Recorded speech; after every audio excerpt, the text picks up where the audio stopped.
बाबूजी ने प्रवचन सुन सुन के प्रतिज्ञा ले ली थी कि अब वो कोई भी पाप नहीं करेगी, सबसे अच्छे से बात करेगी, किसी के साथ बुरा नहीं करेगी।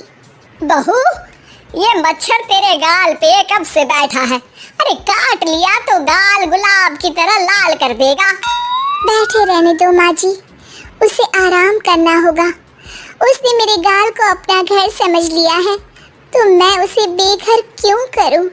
अरे ज्ञान की बारिश बाद में करना, अपने गाल का मच्छर हटा ले। मलेरिया हो गया तो तुझे आराम करना पड़ेगा। माँ जी, डेंगू मलेरिया तो सांसारिक बीमारियां हैं, हमें इनसे ऊपर ही तो उठना है ना। अरे बेटा, इनसे आदमी ऊपर ही उठ जाता है। क्या हुआ? काट लिया। अरे मैंने तो कहा ही था, मार देना था उसको।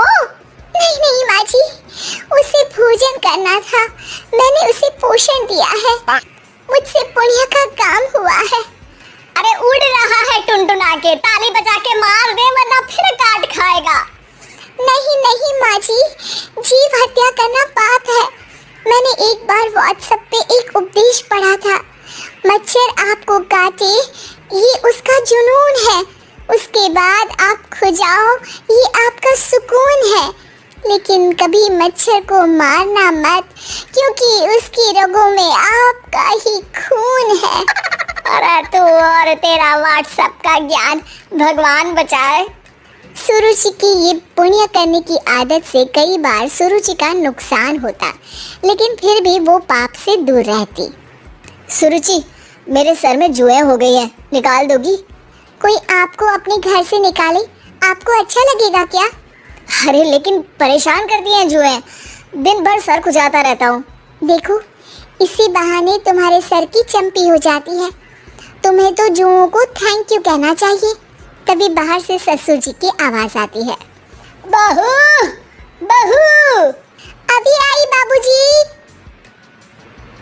बेटा सुनो, ये देखो चाय में ना मक्खी तैर रही है, दूसरी चाय ले आओ जाओ। ला दूंगी, पर मक्खी मत हटाइएगा। अरे क्यों बेटा? मक्खी चाय का सेवन कर रही है, अच्छा थोड़ी ना लगेगा। आप बीच में अडंगा डाल देंगी तो आपको अच्छा लगेगा क्या अगर कोई आपकी चाय छीन ले? अरे पर निकालूंगा नहीं तो मक्खी मर जाएगी बेटा। नहीं नहीं बाबूजी, आप उसे पीने दीजिए, पीकर उड़ जाएगी। लेकिन बाबूजी मक्खी के साथ ही चाय पी जाते हैं। ये क्या किया बाबूजी? अरे मक्खी सिर्फ चाय ही क्यों पिए? आज सुबह मैंने मिठाई भी खाई है, पेट में ही है, वो पेट में चाय भी पीती रहेगी और मिठाई भी खाती रहेगी। सुरुचि को समझ में नहीं आता कि वो बाबूजी के इस कारनामे पर क्या जवाब दे। वो सास के पास जाती है। सास के हाथ में एक खटमल मारने की दवाई है। माँ जी, आपके हाथ में ये क्या है? अरे बेटा, तू तो बीए पढ़ी है, इतना तो पढ़ने में आया ही होगा कि ये खटमल की दवाई है। माँ जी, आप क्यों मार रही हैं खटमल? मत मारिए माँ जी, आप अपनी नींद के लिए खटमलों को हमेशा के लिए सुला देना चाहती हैं। अरे अब चुप भी हो जाओ देवी, पुरानी दवाई है, एक्सपायर हो गई है, फेंकने जा रही हूँ, नहीं मार रही हूँ खटमल। और वैसे भी खटमल से ज्यादा तो तूने हमारी नींद हराम कर रखी है।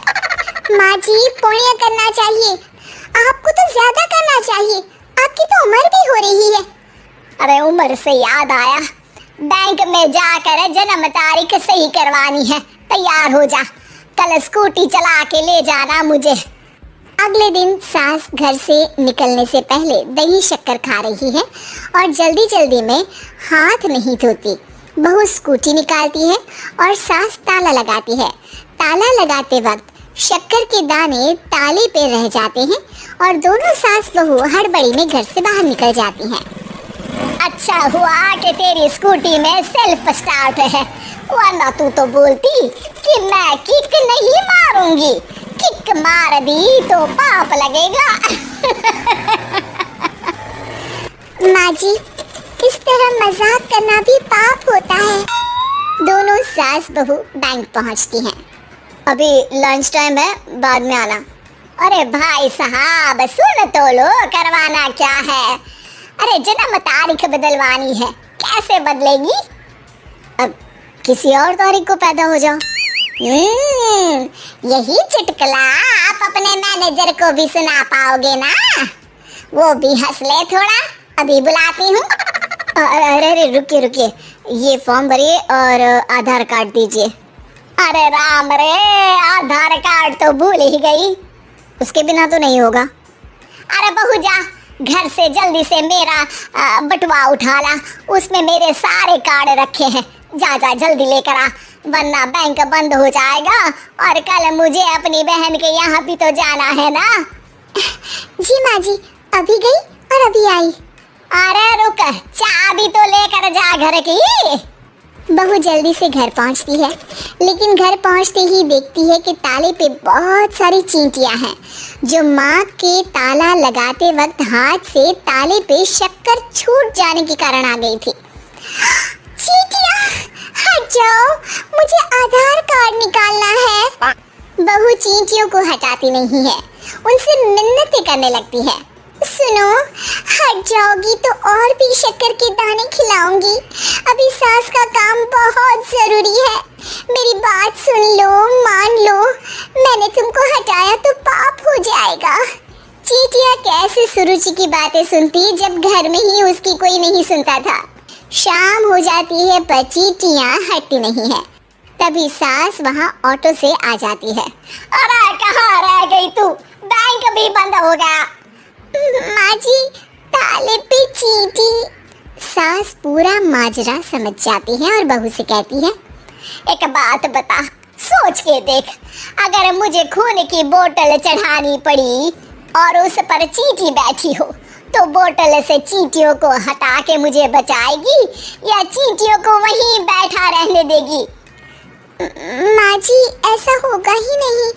अरे चींटियों को तो मीठा पसंद होता है, खून की बोतल पे तो मच्छर आएगा, क्योंकि खून तो मच्छर पीता है। सास सर पकड़कर बैठ जाती है और रोने लगती है। तभी ससुर जी और सुरुचि का पति भी वहां आ जाता है। अरे रो क्यों रही हो? रहने दो जी, तुमको बताया तो तुम भी रोने लगोगी अपनी किस्मत पर। अगले दिन सास अपनी बड़ी बहन के यहाँ चली जाती है। पति अपना काम कर रहा होता है और सुरुचि उसके पास जाकर कहती है, ये जुए खत्म करने की दवाई है, मैं मालिश कर देती हूँ। अरे लेकिन तुमको पाप नहीं लगेगा? अपनों की खुशी के लिए अगर छोटे मोटे पाप करने पड़े तो वो पाप अच्छे हैं जी।